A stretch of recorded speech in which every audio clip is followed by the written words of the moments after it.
Welcome to another episode of Good Value by Antipodes.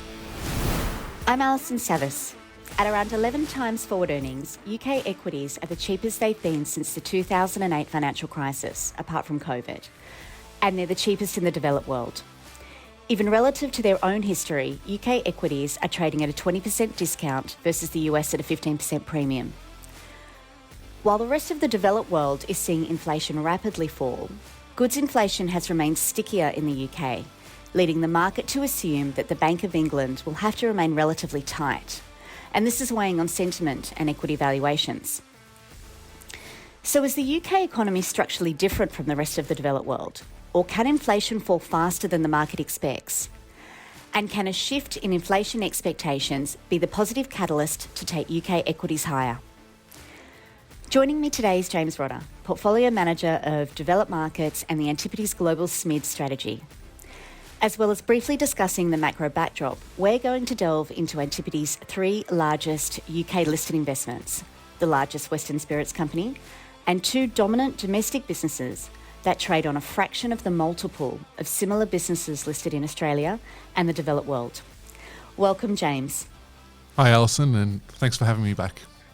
James, inflation in the UK is still the highest amongst the G7, and it's still around 6.8%. And this is driving negative sentiment around the UK macro. Why is inflation in the UK relatively stickier than the rest of the developed world? And can it fall faster than the market expects? Look, Alison, service inflation is sticky everywhere thanks to tight labour markets, and the same can be said in the UK. Though despite Brexit, there's no real evidence the UK labour market is tighter than elsewhere. But where the experience in the UK is different from the rest of the world is in goods inflation. It has been stickier in the UK, which is in part due to being a very import-dependent economy. The Bank of England predicts inflation will fall to around 5% by the end of the year, with the market expectations around 4.5%. But we think it will fall faster than this. Reason number one is China being one of the UK's large import partners. It's experiencing deflation. The PPI in China is now at negative 4.4% year on year, which will have a meaningful drag on the UK's inflation rate over the next 6 to 12 months, and historically is highly correlated with UK inflation. Secondly, there's been a strong currency in the UK, which is now up year on year against the US dollar and up 15% off the lows. So with the direction of PPI and imports and the currency, our analysis indicates core goods inflation in the UK can fall closer to 0% by the end of the year. And if so, we see that headline inflation number falling closer to 4% or perhaps below. So even though core goods inflation currently looks sticky, it can revert faster than the market believes. And this can feed into policy rates. Is this the catalyst investors are looking for? Because at just 10.6 times forward earnings, it feels like there's room for the market to price in a more positive scenario. Yeah, look, certainly we think that's the case. The Bank of England, along with central banks around the world, they're obviously very data-driven, particularly at the moment. So the market expects the policy rates to peak at around 5.8% early next year versus 5.25% today in the UK. If core CPI declines the way we think it will, we would expect the BOE to react and the rhetoric to lean dovish, and the market will start to price in a different scenario with lower interest rates. And despite the meaningful rate hikes, we think the UK economy also has been relatively insulated. More than 50% of mortgage debt is held by the top two deciles of income earners. The mortgage market has strong origination stress tests in terms of both income and interest rates. So we're less worried about credit risks there. And the fundamentals of the economy look okay. The household broadly is in a relatively okay position. A better than expected inflation outcome can definitely change the market sentiment. We've already spoken about the trajectory on goods inflation, but services inflation also has the potential to surprise. We haven't seen wage growth, strong wage growth in the UK pull back yet, and there's meaningful industrial action, education, healthcare, transport sectors, etc., which is putting upward pressure on public sector wages, but there have been emerging signs of some softness in the labour market which could take the heat out of wage inflation.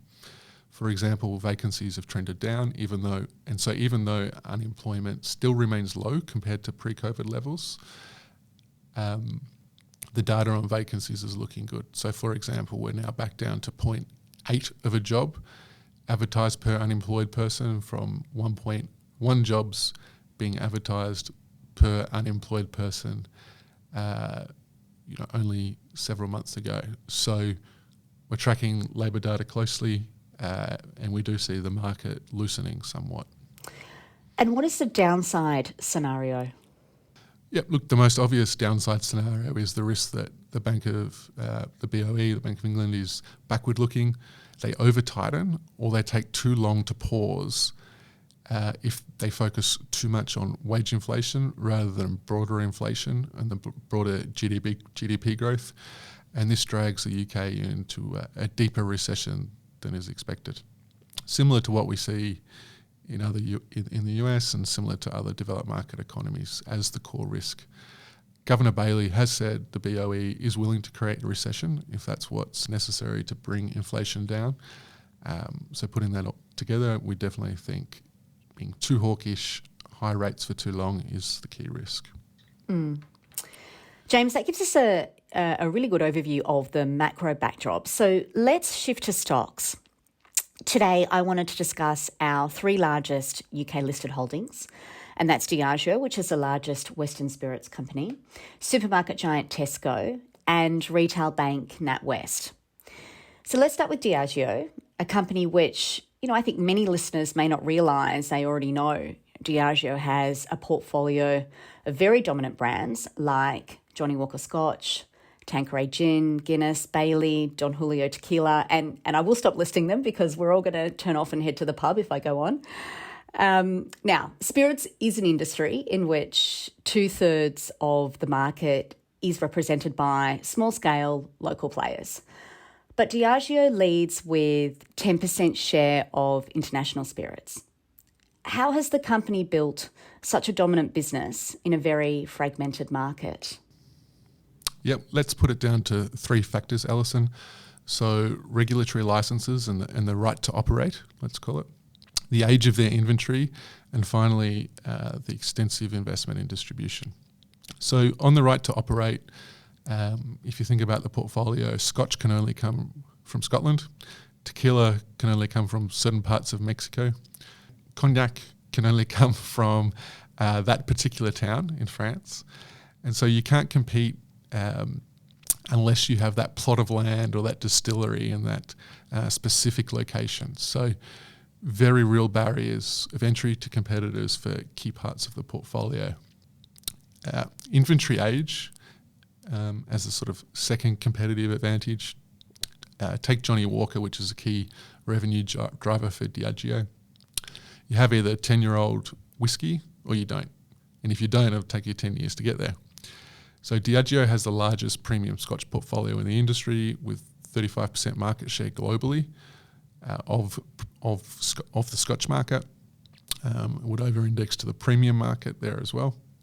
It's 3 times the next largest competitor in Scotch. More than half the company's portfolio is more than 3 years old, which has also put the company in a relatively strong position in terms of the recent inflationary environment versus other staple businesses which are feeling the full brunt of higher input costs come in very quickly into the cost base over the last 12 months. The last one I mentioned is distribution. The company owns its own distribution where it's possible, and where they don't own it, for example, in the US, the distributors consolidate around Diageo because it's such a dominant player and distributors want their brands. In spirits, distribution is more complicated than in other consumer goods in most markets because you're not only supplying supermarkets, which tend to have very reasonable or strong negotiating power, but also the more complex on-trade environment, which represents anywhere from 20 to 40% of the market, depending on the geography and category. So think about that as bars and clubs, pubs and restaurants, etc. So distribution is important not only for obvious reasons such as getting the products into consumers' hands, but also for controlling the market, educating consumers, educating bartenders, and activating products. Interestingly, one of the brands that you didn't mention at the start is Casamigos, the tequila brand that Diageo owns. So tequila, Diageo has 20% of the US businesses now. Tequila, and the Casamigos brand is a strong premium brand. They paid $1 billion for that several years ago. They've increased sales now to $500 million.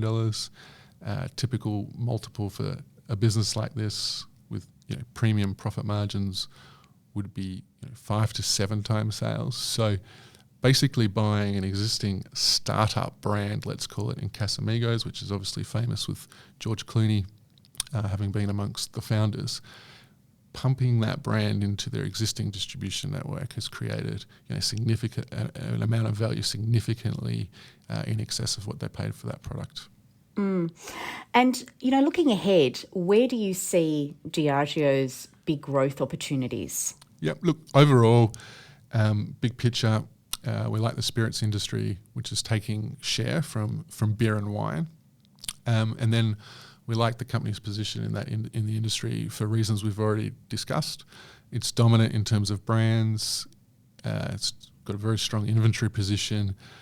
The distribution position that they're in means the company has strong pricing power and can grow acquired brands very strongly. In addition to this, they're increasing their weighting towards categories that are winning share, like tequila, scotch, premium spirits, ready to drink. They are under-indexed to weaker categories in spirits like vodka.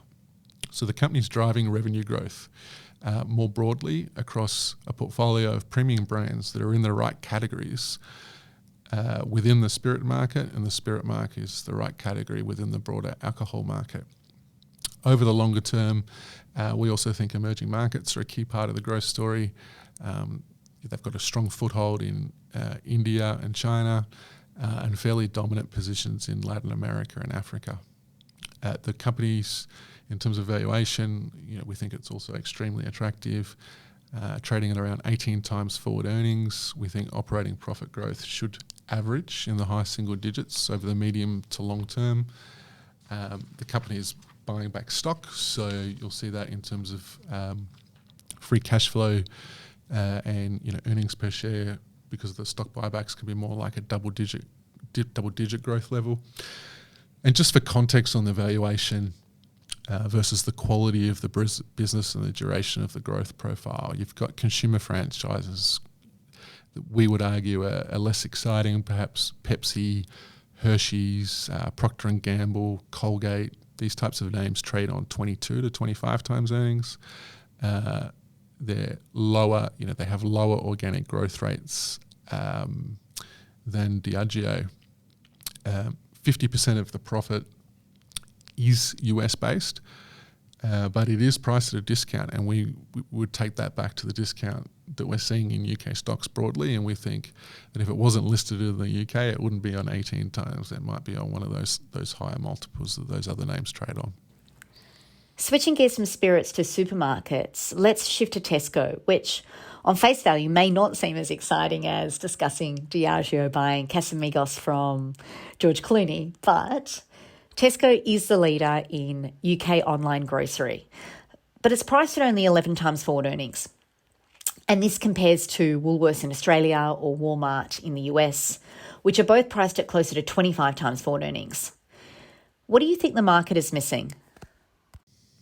Yep, thanks, Alison. Look, it's a large discount, 11 times versus 25 times, and it's one we think about a lot, and it does imply a really negative outlook for the business that we just don't see. So we think the market's focused on negative sentiment around the domestic macro, now price cuts in the face of falling goods inflation, but it is missing that the company's been a winner in the transition to online.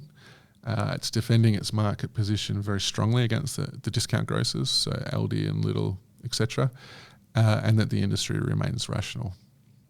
if we take a step back at the broader structural shifts happening in the UK industry, we think they're fairly well placed. So the first shift we would talk about of sort of three key shifts has been the emergence of the discounters. So I think Aldi and Lidl that are taking more share. It's a cost-efficient offer, a cheap and cheerful retail format with a very small range of products, and the cost savings are passed on to consumers in terms of lower prices. Those guys have steadily taken share in the UK over the last decade, like we've seen in lots of other markets globally. But we think Tesco's fought off the discounters reasonably well via price matching products to protect market share, whilst the other full-price retailers have been slower to respond on price matches, and as a result have continued to lose more market share and also have the downside in the current base of earnings because of the need to lower the prices in future, which Tesco's already done. The second major shift would be the shift to online.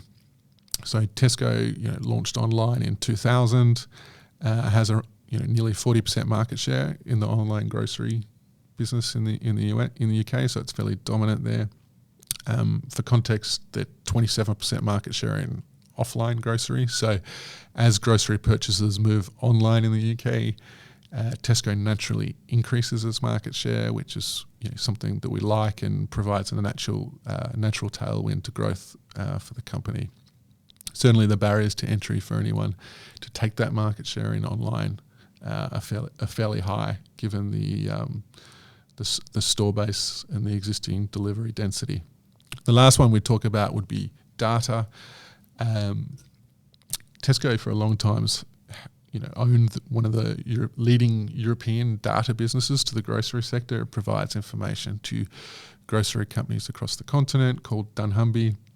And so with that business and a growing loyalty stream, they now have 80% of purchases coming through loyalty, and they have the highest NPS score in the market, and they can offer very targeted and importantly personalised offers to their customers. So Tesco is competing head-on with the discounters and it's shifting online, which typically is a higher cost model versus traditional in-store shopping because of the additional infrastructure required, like fulfillment centres and delivery. And on top of this, as we've spoken about throughout in the earlier part of the podcast, the company has had to manage high and rising inflation. Has Tesco's profitability been impacted? In a word, the answer is no, not to date, and we don't think it will be. Margins are not going up, but they're holding steady. So they've been really disciplined around costs and cuts and to compete, on market share with the discounters and protect their market share. But they've been passing on increases in prices during the inflationary period, and now that we're seeing some deflation, double-digit drops in the prices of vegetables and the prices of bread and pasta and other basics, they're also passing those on back to the consumer. So they've been reasonably consistent right through this period, and highlighted that they can defend against inflation. We think they've got very strong supplier relationships that enable them to get good prices no matter what the situation, and pass on those great prices and a great range and quality to their customers. And they have a bunch of other initiatives. So they've increased their share of private label or Tesco branded items, which are more profitable than branded goods, particularly doing so in, let's call it, high-end or high-quality branded products. Launching 126 new products in what they call the finest private label segment early next year. As I've mentioned, they're growing their proportion of loyalty spend. It's now 80%.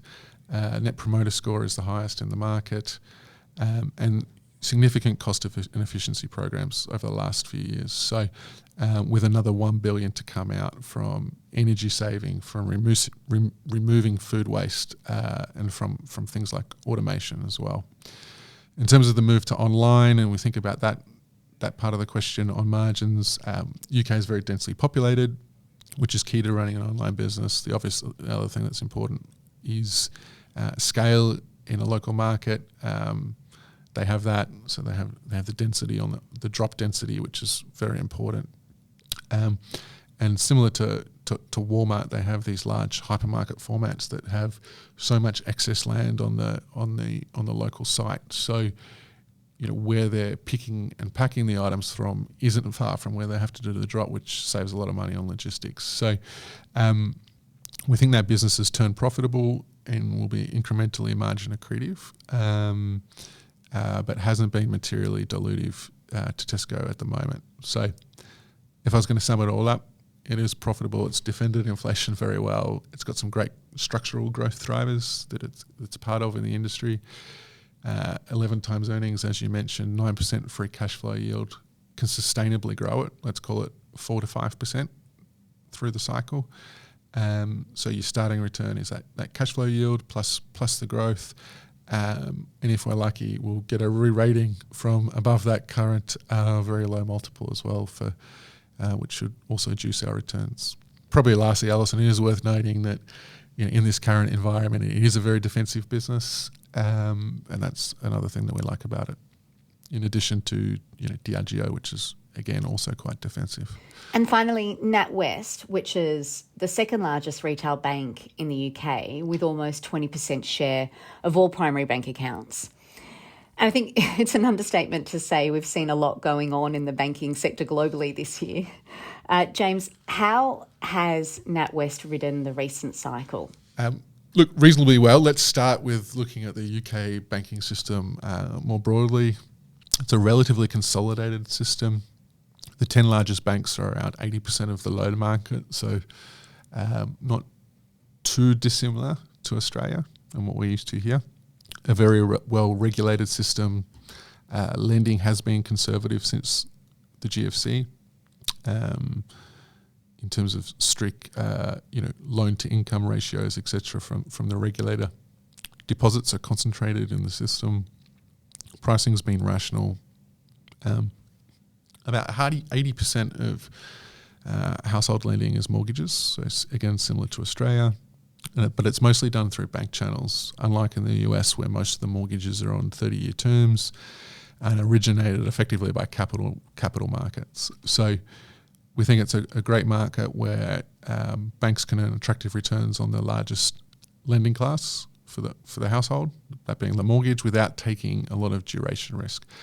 In terms of at origination, most mortgages in the UK short duration, so thinking 2 to 5 years, and NatWest has one of the highest market shares in terms of low cost SME and household deposits, which has made it somewhat rate sensitive to the upside. Overall, it's a low duration balance sheet, which allows them to benefit from higher rates over the medium term and through the cycle, and a market structure that is not, let's call it, hyper competitive. So you've painted a pretty attractive picture around market structure, and NatWest appears well positioned relative to its peers. In that last answer, you called out some similarities to the Australian banking system. Yeah, NatWest is priced at 5 times forward earnings with around a 10% dividend yield and buybacks to top it up, while Australian banks are priced at least twice that multiple. And in the case of CBA, it's even higher at around 18 times forward earnings. What do you think the market is worried about? Yeah, look, the return on equity, for example, is 18%, which is on par with CBA if you want to reference that number. But I think since Brexit, the political deadlock around Brexit that we now see in the UK, the perception of it being a permanently lower growth economy, have all weighed broadly on the pricing of UK stocks. But per that return on equity and the profitable business they're running, it hasn't hit the earnings of this bank. As we've discussed already, the UK's had higher inflation. There's been an uncertainty around that interest rate regime, and credit risk and a credit crunch essentially facing banks, or sort of facing borrowers, household borrowers, and therefore causing losses for banks. So, are UK borrowers going to default en masse? Mortgage rates have moved from 2% to, let's call it, 6.5%. We've touched on this earlier, but the distribution of the mortgage debt is important as a sort of first point to answer that question. Half the mortgage debt is in the top 2 deciles by income. The second thing we'd point out is there's still very large pent-up savings in the UK when we look at household balance sheets. At a system level,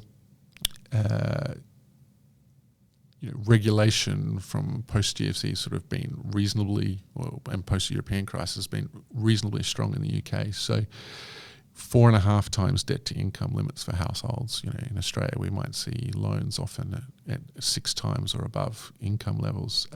Stress tests, even with mortgages being originated at the time at, say, 2% interest rates, stress tests for 7 to 8% mortgage rates, above current levels.